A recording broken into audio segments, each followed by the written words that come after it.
नमस्कार, मैं भावना ठाकुर और आप देख रहे हैं कोहराम लाइव। सीएम चंपई सोरेन ने कहा कि हमारी सरकार झारखंड को एक ऐसा आदर्श राज्य बनाने के लिए प्रतिबद्ध है जहां हर शख्स सामाजिक, आर्थिक और शैक्षणिक रूप से मजबूत होगा। समाज में किसी के साथ कोई भेदभाव नहीं होगा। हर किसी को पूरे मान सम्मान के साथ हक अधिकार मिलेगा। राज्यवासियों को बेहतर शिक्षा और स्वास्थ्य सुविधाएं मिलेंगी। कोई भी बुजुर्ग बिना पेंशन के नहीं रहेगा। युवाओं के पास रोजगार होगा। हर खेत में सालों भर पानी रहेगा। किसान, मजदूर और महिलाएं सशक्त होंगी। मौका था विभिन्न विकास योजनाओं के उद्घाटन और शिलान्यास समारोह का। समारोह सरायकेला खरसावां के टाउन हॉल में आयोजित की गई थी।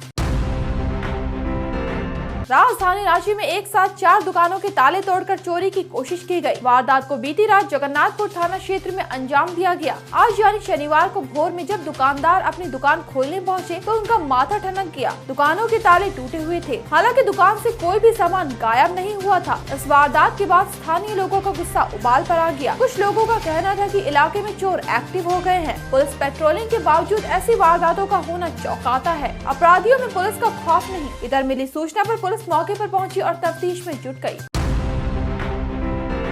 चाईबासा में गांव वालों का हल्का फुल्का इलाज करने वाले डॉक्टर जितेन लागुरी की बेरहमी से हत्या कर दी गई। नक्सलियों ने उन्हें गोली मारकर मौत के घाट उतार दिया। वारदात को बीती देर शाम टोंटो थाना क्षेत्र के बंदा बेड़ा गांव में अंजाम दिया गया। ग्रामीणों ने आज यानी शनिवार को पुलिस को घटना की सूचना दी। मिली सूचना पर पुलिस मौके पर पहुंची और डेड बॉडी को कब्जे में कर पोस्टमार्टम के लिए भेज दिया। पुलिस के अनुसार जितेन लागुरी बीती शाम कामकाज खत्म कर अपने घर पहुँचे। थोड़ी ही देर बाद कुछ हथियारबंद नक्सली वहाँ धमक पड़े। डॉक्टर को आवाज देकर बाहर बुलाया। जैसे ही डॉक्टर लागुरी घर से बाहर निकले उन्हें गोलियों से भून दिया गया। मौके पर ही जितेन लागुरी ने दम तोड़ दिया। गांव के कुछ लोगों का कहना था कि पुलिस मुखबिरी के शक में जितेन लागुरी की हत्या की गई है।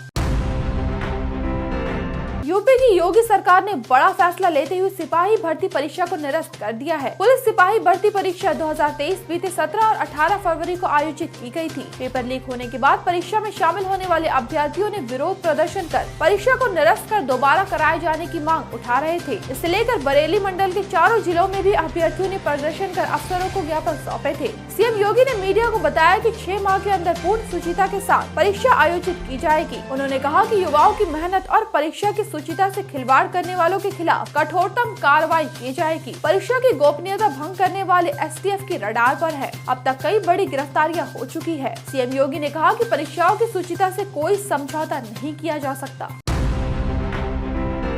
यूपी में बड़ा हादसा हुआ है। यहाँ एक ट्रैक्टर ट्रॉली तालाब में पलट गई। मौके पर चीख पुकार मच गई। हादसे में अब तक 24 लोगों की मौत की खबर है। ट्रैक्टर ट्रॉली में करीब 70 लोगों के सवार होने की बातें सामने आई है। सभी लोग एटा के यात्रा के रहने वाले बताए गए। जानकारी के मुताबिक सभी ट्रैक्टर ट्रॉली पर सवार होकर माघ पूर्णिमा पर स्नान करने कासगंज के कादरगंज घाट जा रहे थे। हाई स्पीड की वजह से ड्राइवर का बैलेंस बिगड़ गया। तभी रास्ते में रियाबगंज पटियाली रोड पर गढ़ई गाँव के पास ट्रैक्टर ट्रॉली सड़क से उतरकर तालाब में पलट गई। आवाज सुन आसपास के लोग वहां पहुंचे। यह हादसा यूपी के कासगंज में हुआ। घटना के बाद पूरे गांव में मातम छा गया।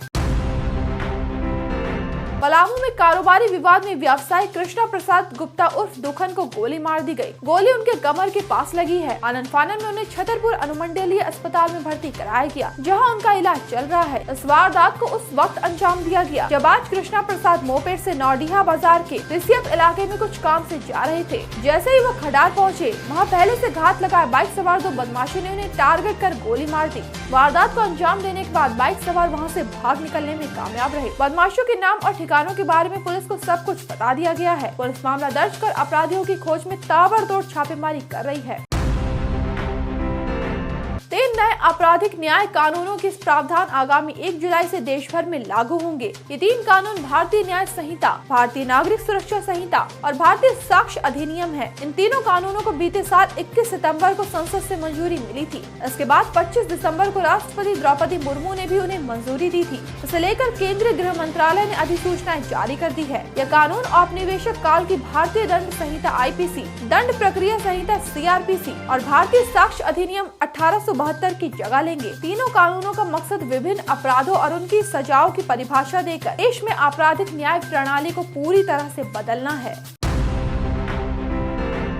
झारखंड के कई जिलों में बारिश को लेकर आज अलर्ट जारी किया गया था। मौसम विभाग के पूर्वानुमान के मुताबिक 26 और 27 फरवरी को फिर से येलो अलर्ट जारी किया गया है। 26 को पश्चिमी, मध्य और दक्षिणी भागों में मेघ बरस सकते हैं। वहीं 27 को भी कहीं कहीं बारिश हो सकती है। 28 फरवरी से आसमान साफ रहेगा, वहीं मौसम भी शुष्क रहेगा। ऐसे ही दिन भर की बड़ी खबरों के लिए जुड़े रहिए kohramlive.com के साथ।